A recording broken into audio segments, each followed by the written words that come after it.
जय हिंद बच्चों, चलो हम आज की पढ़ाई शुरू करें। आज हम सॉल्व कर रहे हैं standard 8 CBSE RTPS maths and the exercise is 13C। इस 13C एक्सरसाइज में ना हम बात करेंगे एक बॉक्स के सरफेस एरिया का, सरफेस एरिया, और सबसे पहले रहेगा टोटल सरफेस एरिया और उसके बाद आएगा लैटरल सरफेस एरिया। अब क्वेश्चन यह आता है कि टोटल और लैटरल में क्या फ़र्क है। देखो, अब मैं एक एग्ज़ाम्पल के लिए यहाँ पर ना एक बॉक्स ले रहा हूँ। ये एक बॉक्स है मेरे पास, ठीक। जनरली मैं अपने पेन वगैरह रखने के लिए, मार्कर रखने के लिए इसको यूज़ करता हूँ। अब इस बॉक्स की तरफ तुम ध्यान दो। इसमें इसकी हाइट जो है वो मैंने इसको कंसीडर किया है, यही है यहाँ पे हाइट, ठीक है। देख रहे हो ये क्या डिनोट कर रहा है, हाइट। उसके बाद यहाँ से ये जो डिस्टेंस जा रहा है ये वाला, ठीक है ना, इसे हम कहेंगे, क्या कहेंगे, ब्रेड्थ। ये ब्रेड्थ हो गया। मैं यहाँ B लिख देता हूँ, ये ब्रेड्थ हो गया। और यहाँ वाले को मैंने हाइट मतलब H लिख दिया, ठीक। तो ये एक लाइन ऊपर की ओर जा रही है, वो हाइट रिप्रेजेंट कर रही है, एक यहाँ जा रही है, वो ब्रेड्थ रिप्रेजेंट कर रही है। और एक और लाइन है जो मेरी तरफ देखो आ रही है, ये वाली, इसे मैं लेंथ कह रहा हूँ, ठीक है। अब बॉक्स इस तरह का है, इसकी हाइट इतनी सी है, ब्रेड्थ है और लेंथ है। ये तीन जो लाइन जा रही है ना, ये हमारे लिए इम्पॉर्टेंट है। बॉक्स अलग अलग साइज़ के रहेंगे, किसी की हाइट इससे भी कम होगी और किसी की हाइट इससे भी ज़्यादा होगी, है ना। देखते होगे आप घरों में कई ऐसे बॉक्स होते हैं, उनकी हाइट थोड़ी ज़्यादा होती है, तो किसी का लेंथ और ज़्यादा होगा और कम होगा। मतलब ये 3 पॉइंट जो हैं वो वेरी करेंगे अकॉर्डिंगली, जैसे भी बॉक्स की शेप हो उसके हिसाब से। अब यहाँ पर ना हमने एक पॉइंट कंसीडर किया और इस पॉइंट से जो ऊपर की ओर गया उसे मैंने हाइट कहा, एक जो इस तरफ जा रहा था उसे मैंने ब्रेड्थ कहा, और जो अंदर की ओर गया उसे मैंने क्या कहा, लेंथ कहा। तो ये जो 3 अलग अलग डिस्टेंसेस थे, लेंथ, ब्रेड्थ और हाइट, इन्हीं की मदद से हमें सरफेस एरिया कैलकुलेट करने में मदद मिलती है। अब सरफेस एरिया का मतलब क्या? सरफेस एरिया का मतलब होगा ये सरफेस का पूरा एरिया कितना है, ठीक। ऐसे कितने सरफेस हैं यहाँ पे? एक देखो तुम्हारी तरफ है और वही एक मेरी तरफ भी होगा। एक सरफेस ऊपर की तरफ भी है ना, ये पूरा वाला। और वैसे ही एक सरफेस नीचे की तरफ भी है। एक सरफेस देखो यहाँ भी है ना, और एक सरफेस यहाँ। तो इस तरह से टोटल अगर हम काउंट करें तो ये 1 2 3 4 5 एंड 6, ठीक है। टोटल 6 सरफेसेस हो गए। अब हर एक सरफेस में एक बात कॉमन है कि वो एक रेक्टेंगल की तरह दिख रहा है। दिख रहा है ना, एक रेक्टेंगल की तरह। हर एक सरफेस एक रेक्टेंगल दिख रहा है मुझे। तो जब मैं एक रेक्टेंगल की तरह देखूंगा तो मान लो ये ऊपर की तरफ हाइट जा रहा है, ये लेंथ है और ये ब्रेड्थ है। तो जब मैं एक सरफेस कैलकुलेट करने जाता हूँ और टॉप सरफेस को मान लो कैलकुलेट कर रहा हूँ, तो मुझे लेंथ और ब्रेड्थ मिल गया, तो टॉप का एरिया मुझे मिल गया LB। जो भी यहाँ पे टॉप का सरफेस एरिया है, length into breadth, length into breadth, ठीक। ये लेंथ हुआ और ये ब्रेड्थ। जो ऊपर है वही नीचे भी है, इसलिए 2 टाइम लेंथ इंटू ब्रेड्थ हुआ। उसी तरह से इस सरफेस एरिया को कैलकुलेट करने के लिए मुझे लिखना पड़ेगा 2 time length into height. 2 time क्यों? क्योंकि जो यहाँ पर है वही यहाँ पर भी होगा। उसी तरह से मुझे 2 टाइम लेंथ इंटू ब्रेड्थ भी करना पड़ेगा। क्यों 2 टाइम? क्योंकि जो यहाँ है वो यहाँ भी है। अब सबको जब हम प्लस कर लेते हैं तो हमें पता चलती है टोटल सरफेस एरिया। अब यहाँ पे क्या हम इस क्वेश्चन, इस फॉर्मूले को थोड़ा सिंप्लीफाई कर सकते हैं क्या? ज़रूर। हम क्या कर सकते हैं, 2 को कॉमन ले लेंगे, फिर हमारे पास L B plus L H plus L B, यहाँ पे बी एच लिखना था मुझे, ये B and H, so 2 time B into H, तो ये वैल्यू बन जाएगी बी एच। तो इस तरह से 2 टाइम किया हमने, तो length into breadth, length into height and breadth into height, ये हमें एक फॉर्मूला मिला जो मुझे टोटल सरफेस एरिया के बारे में बात करता है।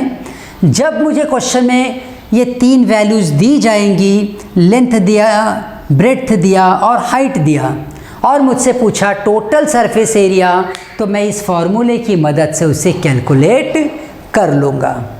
ठीक है, अब हम अपने सेकंड पॉइंट की तरफ आगे बढ़ेंगे, lateral surface area. Lateral surface area का मतलब क्या होगा? हम इस बॉक्स को लेते हैं, इस बॉक्स में इसे देखो तुम टॉप बोलोगे और इसे तुम क्या बोलोगे, बॉटम। ये टॉप है और ये बॉटम, लेकिन ये सब जो है इसे मैं क्या बोलूँगा, लैटरल सरफेस एरिया, है ना। ये पूरे एरिया जो इस तरफ है ना से, ये क्या है, लैटरल सरफेस एरिया। टॉप और बॉटम छोड़ दो तो जो बचेगा वो क्या होता है, लैटरल सरफेस एरिया। जैसे अब ये क्लासरूम है, तो इस क्लासरूम में बॉटम और टॉप अगर हम छोड़ दें तो जो बचा है वो क्या है, लैटरल सरफेस एरिया। तो अब यहाँ पर हम लिखेंगे lateral surface area, lateral surface area. इसमें से लेंथ एंड ब्रेड्थ को खाली तुम हटा दो तो बच गया लैटरल सरफेस एरिया। उसका फॉर्मूला है length into height plus breadth into height. हम अब हाइट को भी अगर कॉमन लिखें तो length plus breadth into 2 height, ये फॉर्मूला बन गया लैटरल सरफेस एरिया का। ठीक, अब जैसे क्लासरूम की बात हुई थी तो एक बात मुझे ध्यान आई है, मैं आपको बता देता हूँ कि आने वाले 9th स्टैंडर्ड से लर्निंग पैशन क्लासेस में ऑल सब्जेक्ट की पढ़ाई स्टार्ट हो जाएगी, ऑल सब्जेक्ट। और जो बच्चे 9th स्टैंडर्ड ज्वाइन करना चाहते हैं वो अपने एग्ज़ाम के बाद क्लासेस में आके कांटेक्ट कर सकते हैं। क्लासेस RTPS स्कूल के सामने अवेलेबल है, अदरवाइज़ तुम मेरे मोबाइल नंबर पर भी मुझे कांटेक्ट कर लो। इस तरीके से इस नंबर पे तुम कांटेक्ट कर लो। 9th स्टैंडर्ड में हम मैथ्स एंड साइंस भी पढ़ाएंगे और उसके बाद तुम्हारे लिटरेचर के भी बाकी सब्जेक्ट्स के बारे में उसकी भी आप यहाँ पे पढ़ाई कर सकते हो। और 9th math science plus literature, literature में हिंदी, मराठी, इंग्लिश, SST जो भी आपके सब्जेक्ट्स होंगे वो सब के सब यहाँ पर पढ़ाई आपको मिलेगी। और इसके बारे में फ़ीस स्ट्रक्चर क्या है, कैसे फ़ीस वगैरह पे करना है, ये सारा डिटेल मैं आपको अपने अगले लेक्चर में बता दूंगा जब मैं 13D सॉल्व करने आऊँगा तब। ठीक, तो चलो आज की पढ़ाई हम शुरू करें।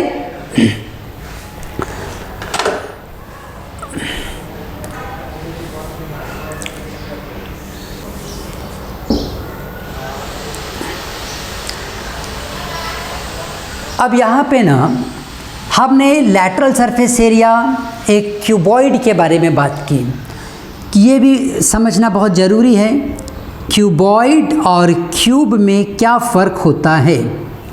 क्यूबॉइड का मतलब ये होगा कि अगर लेंथ, ब्रेड्थ और हाइट ये अलग अलग हैं, इनमें से कोई एक भी अगर अलग हो गया तो फिर इसे हम क्या बोलेंगे, क्यूबॉइड। एक भी अगर अलग है तो क्यूबॉइड है। लेकिन अगर तीनों वैल्यू सेम हैं तब वो क्या बनेगा, क्यूब। जब देखो हम कुछ खेल वगैरह खेलते हैं, इसमें डाइस जब आप थ्रो करते हो तो जो डाइस होती है वो क्या होती है, एक क्यूब होती है। उसमें लेंथ, ब्रेड्थ, हाइट सब कुछ क्या होता है, सेम होगा। तो उस हिसाब से जब हमने देखो फार्मूला लिख लिया है ऑलरेडी, अब क्यूब के लिए वो फार्मूला क्या फॉर्म में आएगा वो देख लेते हैं। क्यूब में सारी वैल्यूज़ लेंथ, ब्रेड्थ और हाइट सब के सब क्या होते हैं, सेम। तुमने अभी पढ़ा है कि टोटल सरफेस एरिया ये हो जाता है 2 time LB, BH and HL। ठीक है, ये किसके लिए बात किया, क्यूबॉइड के लिए। लेकिन टोटल सरफेस एरिया अगर मुझे क्यूब के लिए लिखना है तो देखो, length into length, length into length and length into length. क्यों ऐसा लिखा मैंने, क्योंकि लेंथ, ब्रेड्थ, हाइट तीनों सेम हैं। जब तीन के तीनों सेम रहेंगे तो तीनों को मैं L लिख सकता हूँ। L लिखने से क्या फ़ायदा हो गया, ये सब का सब हो गया 3 टाइम L स्क्वायर, मतलब वो बन गया 6L स्क्वायर। तो ये हुआ total surface area, total surface area of cube, total surface area of the cube, जिसे हम कहेंगे 6L स्क्वायर। अब आगे बढ़ेंगे और हम लैटरल सरफेस एरिया की बात करेंगे। लैटरल सरफेस एरिया के लिए ये lateral surface area of cuboid, वो हमने क्या लिखा था, 2H लिखा था और क्या लिखा था, L+B, यही लिखा था हमने। अब उसी तरह से जब ये दोनों वैल्यू सेम होती हैं फॉर क्यूब, LBH सब सेम होगा, तो ये बन जाएगा 2L, L+L, मतलब बन जाएगा 2L ऐसे ही रखो, 2L और ये बन गया 4L स्क्वायर, है ना। इसको ऐड कर लोगे L+L, 2L हो जाएगा, 2 2 जा 4, 4L स्क्वायर। तो क्यूब के लिए फार्मूला बन गया 4L स्क्वायर। हम अपने सभी फार्मूलेस को एक साथ लिख लेते हैं। पहले क्यूबॉइड के लिए क्या लिख रहे हैं, टोटल सरफेस एरिया। क्या है टोटल सरफेस एरिया क्यूबॉइड के लिए, 2 × LB + BH + HL, दिख रहा है तुम्हें, यस। उसके बाद लैटरल सरफेस एरिया ये लिखा था 2H L+B। अब क्यूब के लिए total surface area will become, हमने लिखा था 2 3 जा 6L square and lateral surface area हमने लिखा था 4L स्क्वायर।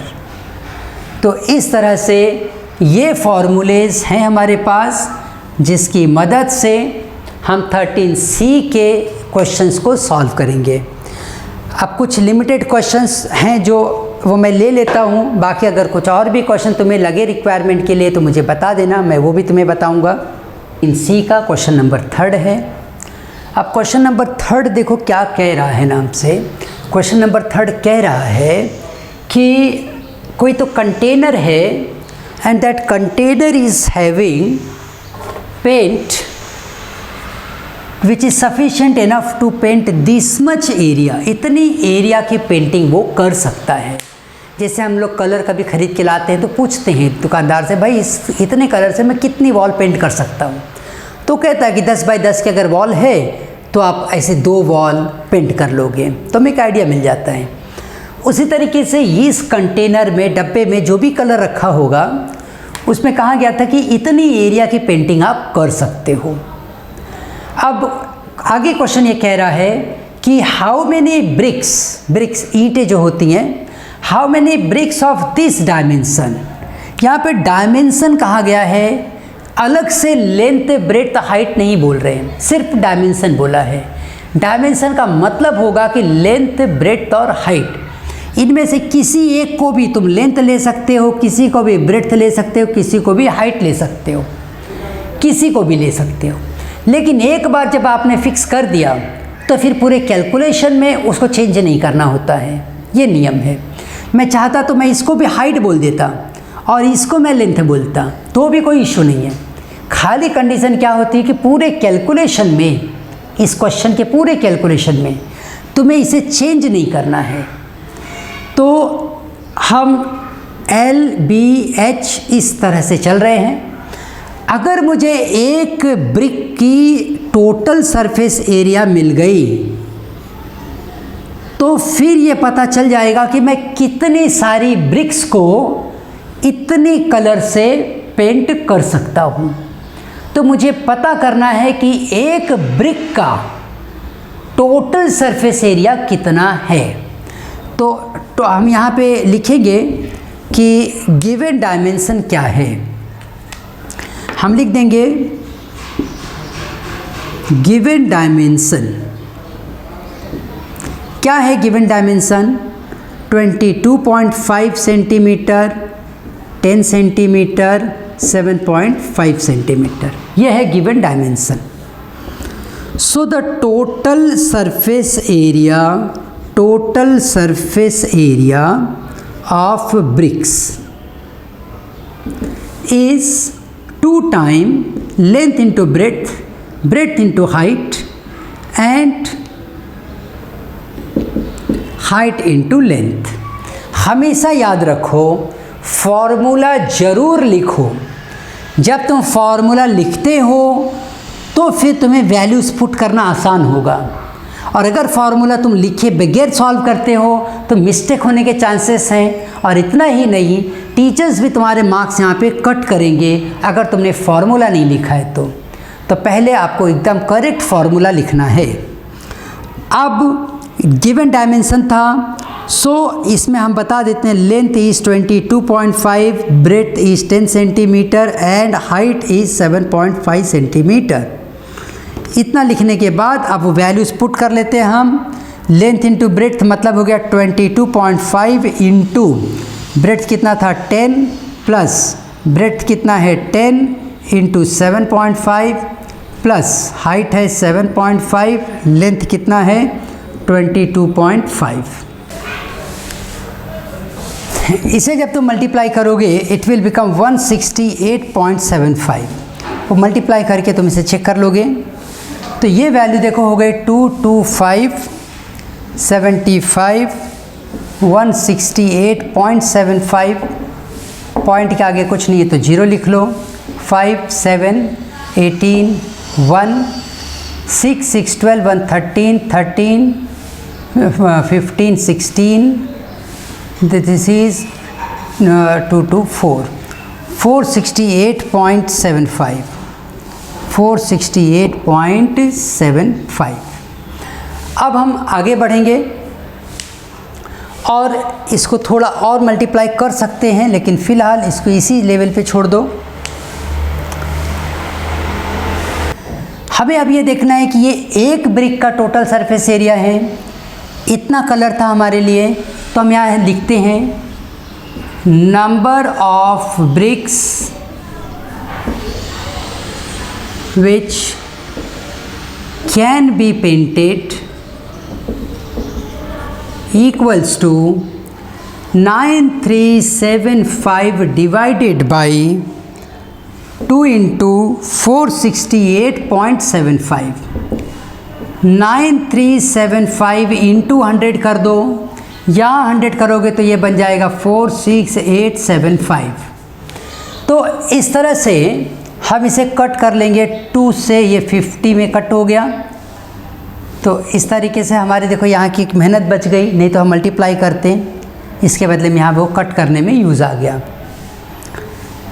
अब इसे हम और सिंप्लीफाई करते हैं, हम कैलकुलेट करते हैं 9375 इंटू 50 बाई 46875, 5 10 जा 50 हो गया, 5 9 जा 45, 5 3 जा 15, now 3 is remaining, so of these 3 this is 37, so 5 7 जा 35, then 2 5 5 जा 25. Now 9375 and 9375 will get cancelled, so we are getting a 10. It means that how many bricks you can paint? We can paint 10 bricks. This is answer. Yes everybody. तो इस तरह से ये question हमने solve किया। अब चलो कुछ और क्वेश्चन देखते हैं अपनी हमारी एक्सरसाइज में। तो ये है बच्चों हमारे पास हमारा 11th क्वेश्चन हमारी टेक्स्ट बुक का 13C का। देखो ये क्वेश्चन क्या कह रहा है हमसे, a classroom is this much metre long, this much broad and this much height, and doors and windows occupy this much area, find the cost of white washing the walls at the rate of this much rupees. अब यहाँ पे देखो उन्होंने एक word use किया है white washing. White washing का मतलब ये होता है ना कि कभी कभी हम क्लासरूम में ऐसा तय करते हैं कि चलो इसकी सारी वॉल्स को हम पेंट कर देते हैं, तो वो जो वाइट पेंट लगाया जा रहा है या जो भी पेंट डिसाइड किया जाए लगाने के लिए उसे कहा जाता है वाइट वॉश। तो अब इस क्लासरूम में जो पेंटिंग की जा रही है वो खाली वॉल की पेंटिंग की जा रही है, वो ध्यान देना कि यहाँ पे देखो उन्होंने एकदम क्लियर लिखा है कि window occupy the walls at the rate of this much, white washing the walls, इस वॉल को ही खाली वाइट वॉश किए कर रहे हैं। इसका मतलब समझो, वो ये कह रहे हैं कि आपको टॉप या बॉटम पर कुछ नहीं करना है, ये लैटरल सरफेस एरिया की बात हो रही है। अब फॉर्मूले में जाके देखो एक बार, तो लैटरल सरफेस एरिया के लिए हमने लिखा है, लैटरल सरफेस एरिया के लिए हमने लिखा है 2 into H L plus B, ये हमारा फॉर्मूला है। तो इस फॉर्मूले का हमें यूज़ करना है, ध्यान रखना। अब क्लासरूम के लिए मुझे जो वैल्यूज़ दी गई हैं उसमें मैं लिख रहा हूँ, लेंथ जो है वो 8 मीटर है, ब्रेड्थ जो है वो है 7 मीटर का, और जो हाइट दी गई है वो है 4.5 मीटर्स की।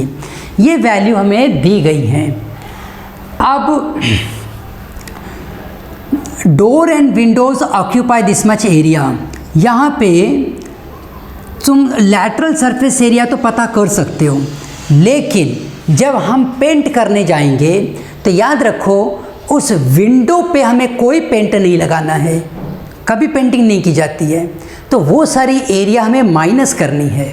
तो यहाँ पे हम सबसे पहले लैटरल सरफेस एरिया निकालेंगे। तो यहाँ पे lateral surface area equals to 2 into H L plus B, values put कर लेते हैं। 2 इंटू 4.5, एल कितना है 8, बी कितना है 7, ये हो गया 2 इंटू 4.5, इसका मतलब हो गया ये है 9, और 8 इंटू 7 ये हो गया 15, और 9 इंटू 15 135। ये है लैटरल सरफेस एरिया, और एरिया है तो यूनिट भी लिखना ज़रूरी है, याद रखो वो मीटर स्क्वायर।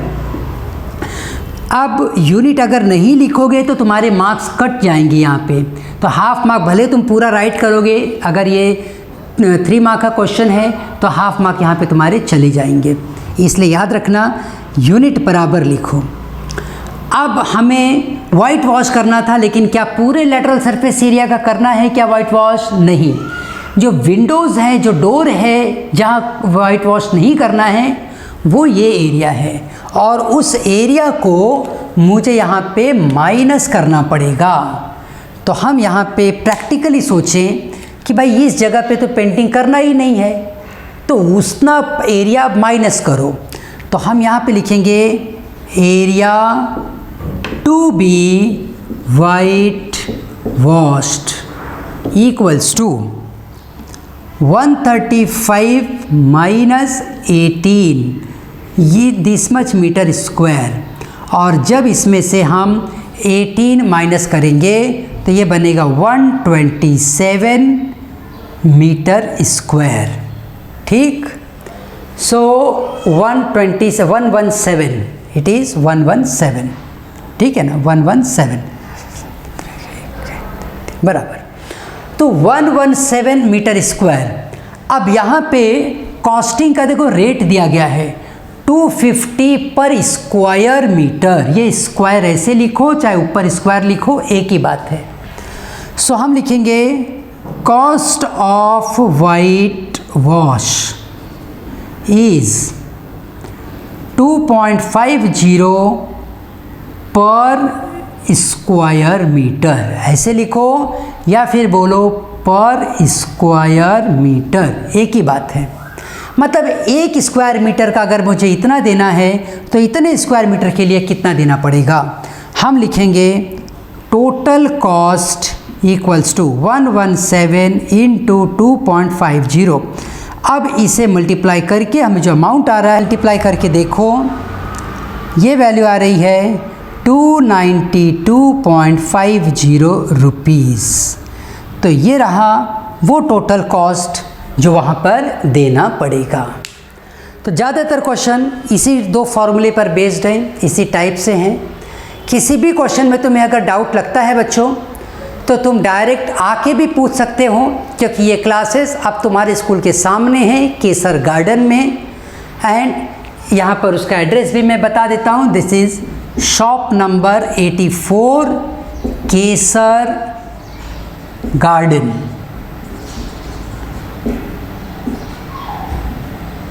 मैं यहाँ पे क्लास में अवेलेबल रहता हूँ, अदरवाइज़ आप कॉल करके आ जाओ। क्लास में तुम्हें वो डाउट डिफ़िकल्टीज भी बता दी जाएंगी, और अगर तुम्हें ज़रूरी रहेगा तो तुम फ़ोन पर भी पूछ लो, वहाँ भी तुम्हें हेल्प मिल जाएगी। तो खूब जम के पढ़ो बच्चों। मैं अगले वीडियो में 13th D के बारे में भी कुछ आपको हिंट्स और आइडियाज़ दूंगा। तब तक के लिए जय हिंद, भारत माता की जय।